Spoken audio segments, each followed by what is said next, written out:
Hello दोस्तों, नमस्कार। एक बार फिर से आपका स्वागत है अपने YouTube चैनल विनय की पाठशाला में।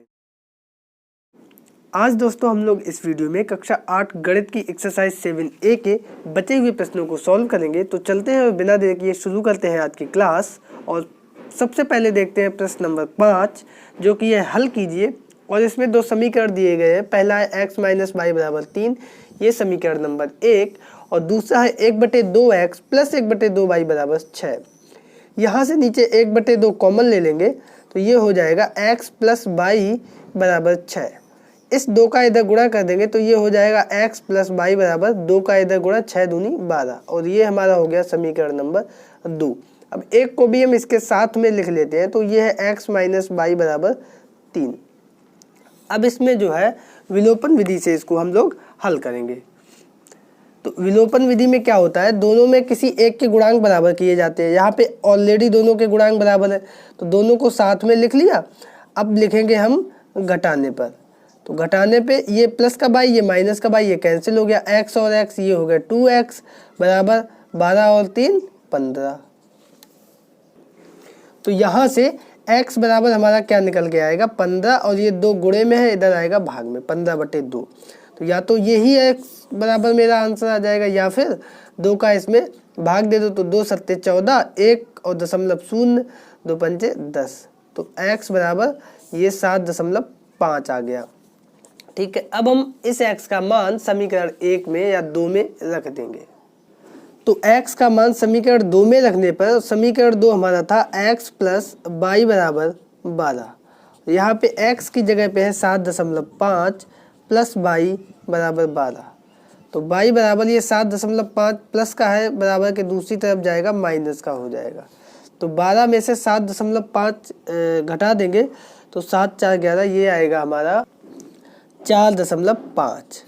तो इस तरीके से x बराबर 7.5 और y बराबर 4.5 हमारा इस 2 युगपत समीकरण का आंसर आ गया। आई होप कि आपको प्रश्न समझ में आया होगा। इस प्रश्न को हमने विलोपन विधि से सॉल्व किया है। ठीक है, तो अब चलते हैं इसके अगले प्रश्न पर। तो दूसरा प्रश्न हमारा दिया गया है x बराबर -y + 1। अब इसको हम सही तरीके से लिख देंगे तो y इधर आ जाएगा, तो x + y बराबर 1, ये -y बराबर के इधर आ गया तो चिन्ह भी बदल गया। ये हमारा हो गया समीकरण नंबर 1।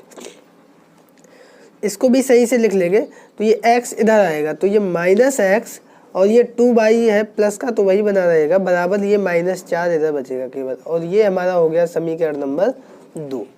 अब हम विलोपन विधि लगाएंगे यहाँ पे, तो कुछ नहीं करना, सीधा सा यहीं पे जोड़ देंगे। जोड़ने पे ये कट जाएंगे। विलोपन का मतलब होता है कि एक के गुणांक बराबर कर ले तो वो विलुप्त हो जाए। तो यहाँ पे हम जब जोड़ेंगे, अब यहाँ पे जोड़ा इसलिए क्योंकि विपरीत चिन्ह थे, जोड़ेंगे दोनों कट जाएंगे। तो ये दोनों कट गए, प्लस माइनस के थे, y और 2y बचे 3y, और ये प्लस का 1 माइनस का 4 तो बचे माइनस के 3। तो यहाँ पे y बराबर -3, और ये 3 जो गुणे में है ये भाग में, 3 एकम 3। तो इस तरीके से y बराबर आ गया 1। अब इस y का मान समीकरण 1 में रख देंगे। तो y का मान समीकरण 1 में रखने पर, और समीकरण 1 हमारा है x + y बराबर 1, तो y बराबर 1 रख देंगे तो x + 1 बराबर 1, तो यानी यहाँ पे y बराबर आया था -1, है ना, तो -1। अब y बराबर -1 हम यहाँ पे रखेंगे तो x + y की जगह पर -1 हो गया। तो ये x बराबर 1 और ये -1 बराबर के इधर जाएगा तो ये +1 हो जाएगा। तो इस तरीके से x बराबर 2 और y बराबर -1, यही हमारा इसका आंसर आ गया दोस्तों। अब चलते हैं आगे वाले प्रश्न पर। तो दोस्तों अगला प्रश्न दिया गया है कि 1/2x + y बराबर 1 और 1/3x - 7y बराबर 4। तो यहाँ पे इसको हमने समीकरण 1 मान लिया, इसको समीकरण 2 मान लिया। इसमें से किसी एक के गुणांक हमें बराबर करने हैं। तो यहाँ पे कर लेते हैं, -7 है, यहाँ पे 1 है, तो बराबर करने के लिए क्या करेंगे, 7 का गुणा हम इसमें भी कर दें। और समीकरण में क्या होता है, जो भी काम करेंगे वो बराबर के दोनों तरफ करेंगे। तो समीकरण 1 में 7 का गुणा करने पर तो कर दो गुणा, तो 1/2 का क्या हो जाएगा 7/2x प्लस केवल y का 7y बराबर 7 एकम 7, और ये हमने लिख दिया समीकरण नंबर 3। अब समीकरण 2 इसके नीचे लिख दो, 1/3x - 7y बराबर 4। ये समीकरण नंबर हमारा 2 था। अब देखो यहाँ पे कैसे कटेगा, विपरीत चिन्ह गुणांक समान है यानी जोड़ने पर।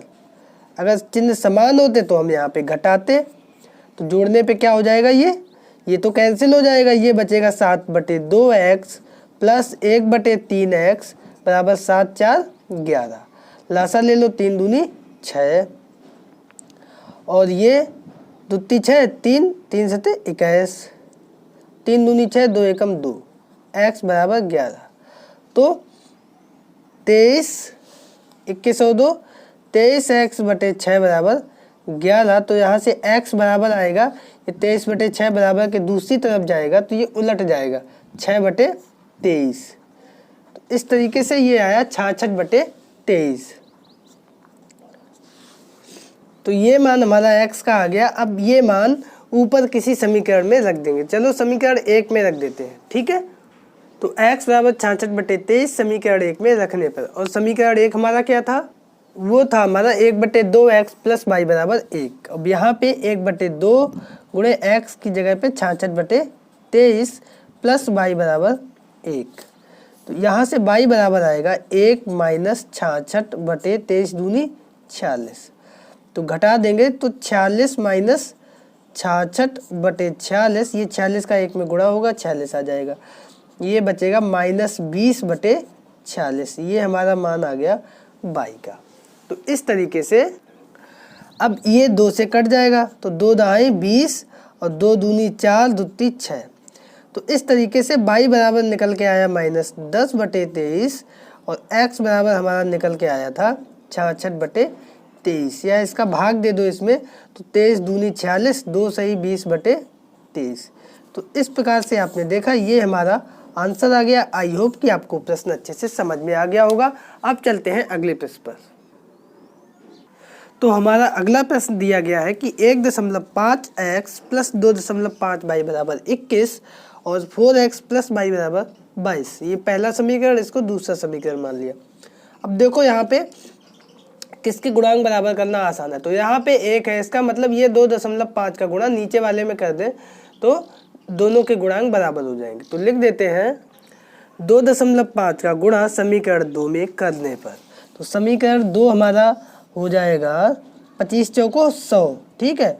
और एक अंक बाद दशमलव है तो 10.0 हो जाएगा। x प्लस 2.5y बराबर 22 गुणे 2.5, ठीक है। और ये गुणा करेंगे तो 25 दूनी हो जाएगा 50 की शून्य हासिल लगा 5, 25 दूनी 50 और 5 55, 55.0। और ये हमारा समीकरण नंबर 3 हो जाएगा। समीकरण 1 हमारा क्या था, 1.5x प्लस 2.5y बराबर 21। अब देखो ये दोनों गुणांक बराबर है y के, तो हमें इसको विलोपित करना है, काटना है यानी, तो यहाँ पे माइनस चिन्ह होना चाहिए। इसका मतलब हम यहाँ पे घटाएंगे, ठीक है। घटाएंगे तो घटाने पे चिन्ह बदल जाएंगे, दोनों तीनों प्लस के माइनस के हो गए। अब ये प्लस के 2.5y माइनस के 2.5y कैंसिल हो गए। 10.0x में 1.5 माइनस हो जाएंगे, बचेंगे 8.5x बराबर, ये यहाँ पे 55 है, 55 में से 21 माइनस हो जाएंगे। तो ये 5 में से 1 गए 4 और 5 में से 2 गए 3, तो ये 34 आ गया। अब इस तरीके से x बराबर आ गया 34 बटे ये 8.5, ठीक है। 8.5 है यहाँ पे, तो दशमलव यहाँ पे भी लगा है। अब इसका गुणा कर, अब इसका भाग दे देंगे, ठीक है। तो दशमलव हटाएंगे, इसका मतलब यहाँ पे एक 0 आ जाएगा, तो ये हो जाएगा 340 बटे 85। अब इस 85 का ऊपर भाग दे देंगे तो 4 बार जाएगा, तो यहाँ से हमारा x बराबर निकल के आएगा 4। अब इस x का मान समीकरण किसी में भी रख दो, 2 में रखने पर। तो समीकरण 2 हमारा दिया गया था कि 4x प्लस y बराबर 22, और x की जगह पे हम रख देंगे 4, तो 4 गुणे 4 प्लस y बराबर 22। तो यहाँ से y बराबर आ जाएगा हमारा 22, और ये 4 चौको 16 बराबर के इस तरफ आ जाएंगे माइनस के। तो y बराबर 6 और x बराबर 4, यही हमारा इस प्रश्न का आंसर आ गया। दोस्तों आई होप कि आपको समझ में आया होगा। अब चलते हैं प्रश्न नंबर 6 पर। और छठवां प्रश्न भी हमारा है, हल कीजिए और यहाँ पे x प्लस वाई बराबर 3 और x माइनस वाई बराबर 1। तो यहाँ पे बहुत आसान दिया गया है, कुछ नहीं करना है, इसको समीकरण नंबर 1 मान देंगे, इसको 2 मान लेंगे, जोड़ देंगे और जोड़ने पे आप देखेंगे बाई एक प्लस के हैं, एक बाई माइनस के हैं, ये दोनों कट जाएंगे, x और x जुड़ जाएंगे, 2x, 3 और 1 4। तो x बराबर 4 और ये 2 गुणे में है, बटे में आ जाएंगे, 2 दूनी 4। तो इस तरीके से x बराबर 2। अब इस x का मान समीकरण 1 में रखने पर x बराबर 2 समीकरण 1 में रख दो, तो समीकरण 1 हमारा था x प्लस वाई बराबर 3, x की जगह पे 2 रख दिया, यानी 2 प्लस वाई बराबर 3। तो यहाँ से y बराबर निकल के आएगा 3 और ये 2 इधर आ जाएगा माइनस का। तो y बराबर 3 में से 2 गए 1 और x बराबर 2। तो इस तरीके से ये हमारा आंसर आ गया दोस्तों। अब देखते हैं आगे वाला प्रश्न। और दूसरा हमारा दिया गया है कि 2x प्लस वाई बराबर 3, 2x माइनस वाई बराबर 1।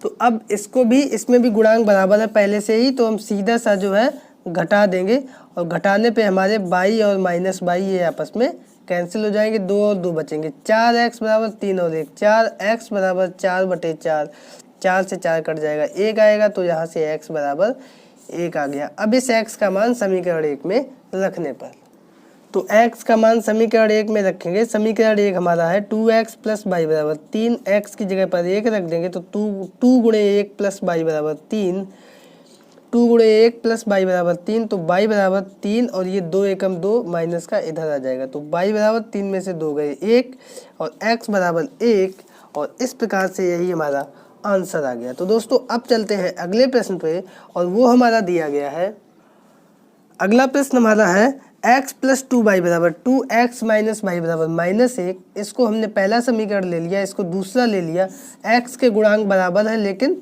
चिन्ह समान है, तो इसलिए हमें घटाना पड़ेगा। घटाने पे नीचे वाले के चिन्ह बदल जाएंगे, प्लस का माइनस, माइनस का प्लस, माइनस का प्लस। तो अब ये x और x हमारे कैंसिल हो गए, 2y और 1 प्लस y बचे 3y, और ये 2 और 1 बचे 3। तो इस तरीके से y बराबर 3 और ये 3 बटे में आ जाएगा, 3 एकम 3, तो y बराबर 1 हमारा आ गया। अब इस y का मान समीकरण किसी में भी रख दो, 1 में रख देते हैं।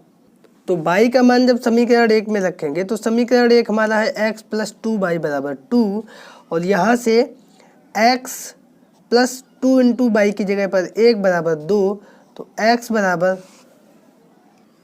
ये 2 इधर था, ये 2 इधर माइनस का आ गया, 2 में से 2 गया कैंसिल हो गया, यानी x बराबर 0 और y बराबर 1, और यही हमारा आंसर आ गया। तो दोस्तों ये था इस प्रश्न का आंसर। अब चलते हैं प्रश्न नंबर 6 के अंतिम प्रश्न पर। तो ये है हमारा 3x माइनस वाई बराबर 4, इसको समीकरण 1 मान लिया, 2x माइनस वाई बराबर 2, इसको समीकरण 2 मान लिया। यहाँ पे y के गुणांक बराबर हैं लेकिन चिन्ह एक है, तो चिन्ह हमें बदलने पड़ेंगे, उसके लिए हम घटाएंगे, घटाने पे चिन्ह बदल जाएंगे, प्लस का माइनस, माइनस का प्लस, इधर प्लस का माइनस।